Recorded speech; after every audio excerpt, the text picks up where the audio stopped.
Today we are going to break down the Craig Jones versus Rinat Fakhretdinov match at Pit Submission Series 4. So we can see that early in the match, Rinat tries to push Craig Jones up against the pit wall, and Craig looks like he tries to jump to full guard, but that is definitely a position that Rinat doesn't want to be in. We've seen Craig use the pit wall to get a clever submission in the past, and Rinat definitely doesn't want to be another victim of that. So after standing on the feet for a little bit, Craig decides to pull guard, and you'll notice that Rinat is very cautious about engaging into Craig Jones because everyone knows that he is a talented grappler off of his back. So while he is trying to put pressure on Craig, you notice that he is keeping his hips very far away because he is most likely trying to avoid Craig diving under him and going for leg locks. There is a split sec where Rinat looks like he's close to passing into side control, but Craig easily retains guard,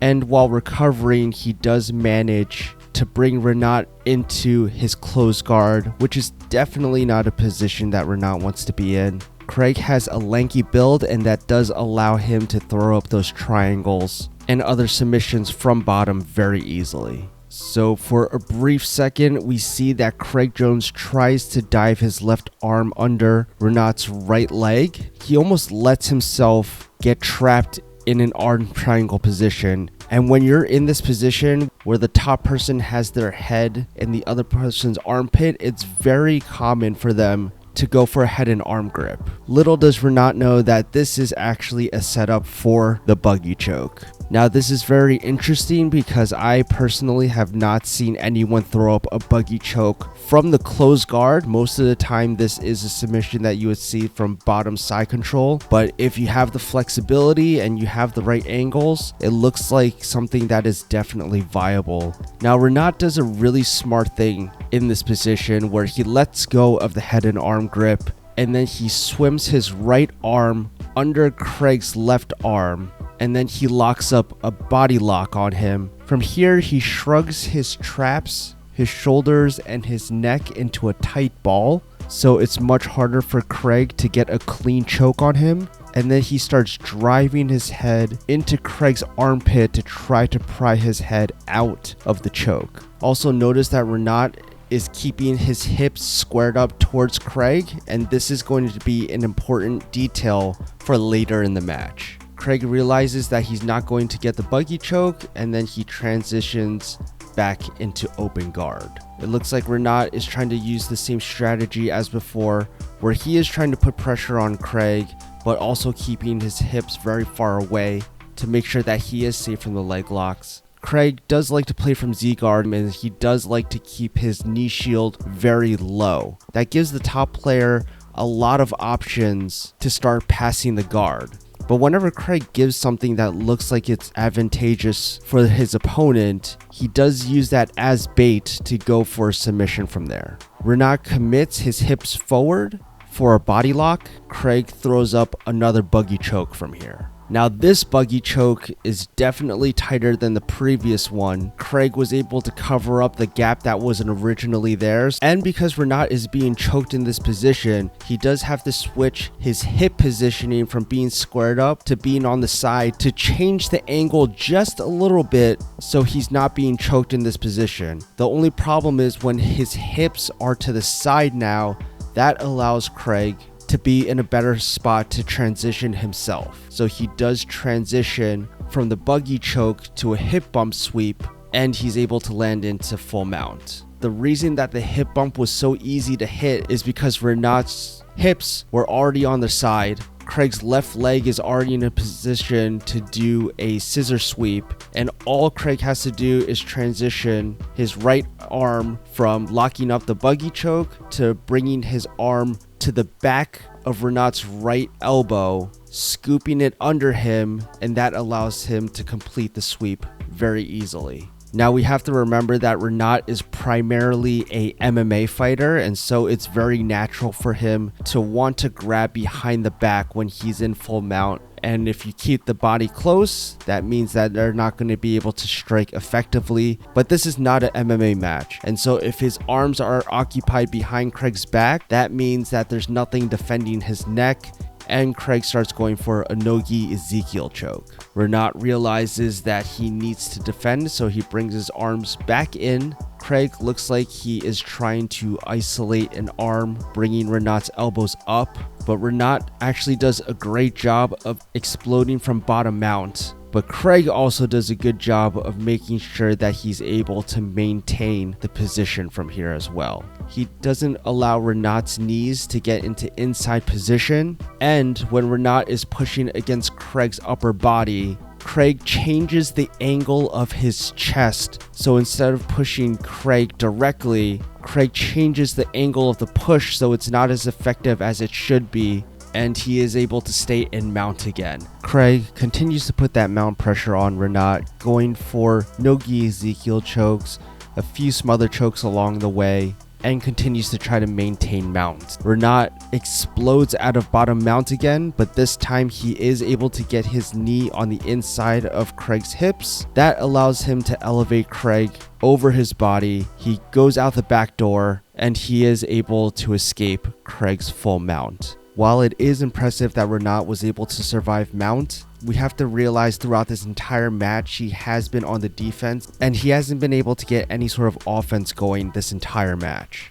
Craig has been playing a very relaxed guard and he's trying to get Rinat to overcommit. Even in this position where it looks like he's playing a very lazy inverted guard, you can tell that Rinat is still being very, very cautious. You might be wondering why he isn't committing any sort of pressure from here to establish north-south positioning. Rinat knows that if he overcommits even just a little bit, it's going to allow Craig to start hunting for submissions.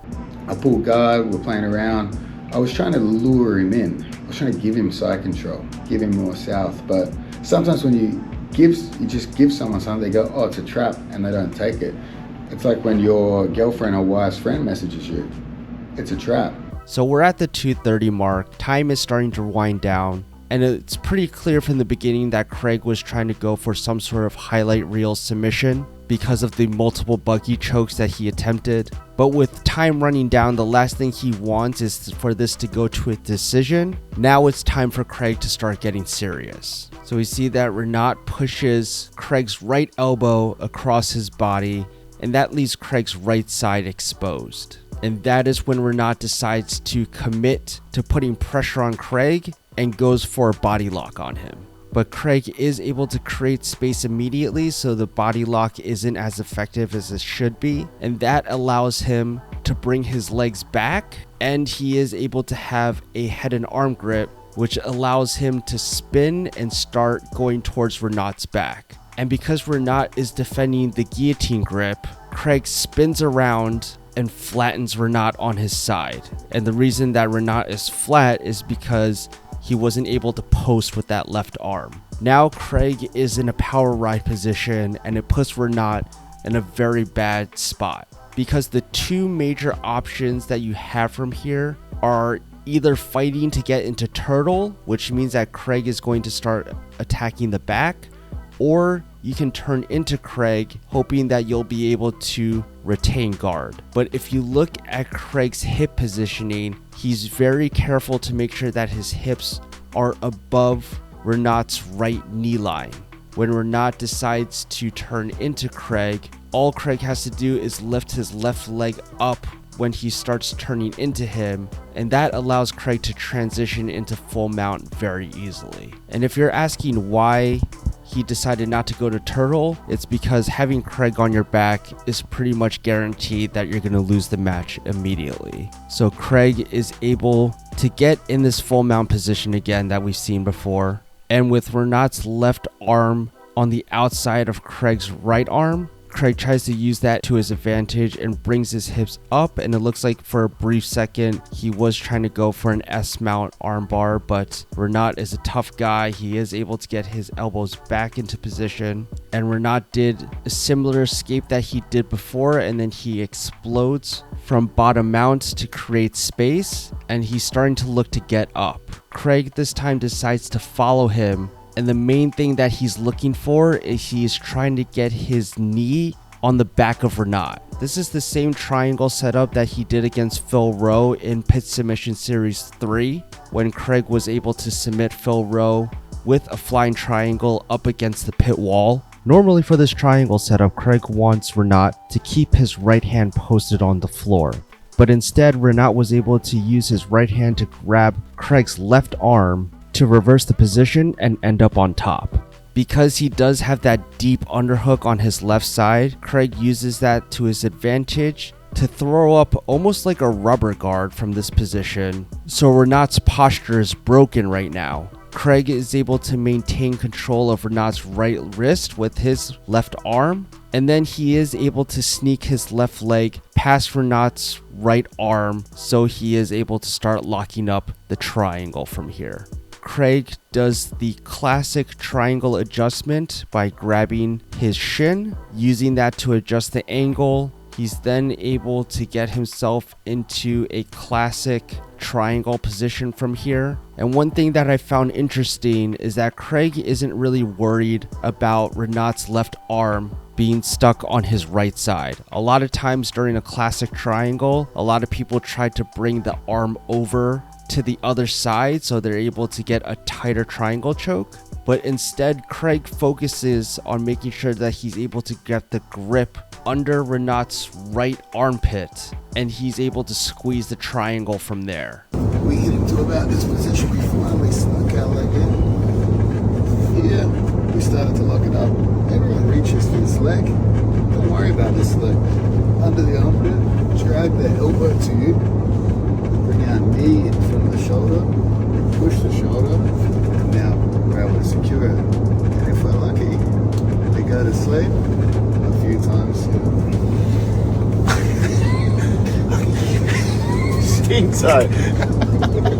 If we're able to zoom in on Rinat's fingers, it does look like he might have tapped in this position. It doesn't look like he realizes that he was out for a second and he wants the match to continue. And so the ref is pretty confused at this point. He makes the call that Craig is allowed to lock up the triangle again and then restarts the match from there. Craig does a pretty sweet move from here where he's able to transfer the grip that he had under the armpit, moves his grip down a little bit down to the tricep, and when he pulls Rinat's arm, that allows him to actually turn over and get top position. But Rinat does go out again, and this time he is fully unconscious, and there is no doubt about it this time. So in a pretty crazy turn of events, Craig was able to not only submit his opponent twice, but actually put him to sleep twice in the same match, which is something that you very rarely see in a grappling match. But overall, Rinat is a very tough guy, but he was simply outclassed by one of the best grapplers in the world right now. So thank you guys for watching. I hope you guys enjoyed the breakdown, and I will see you in the next video.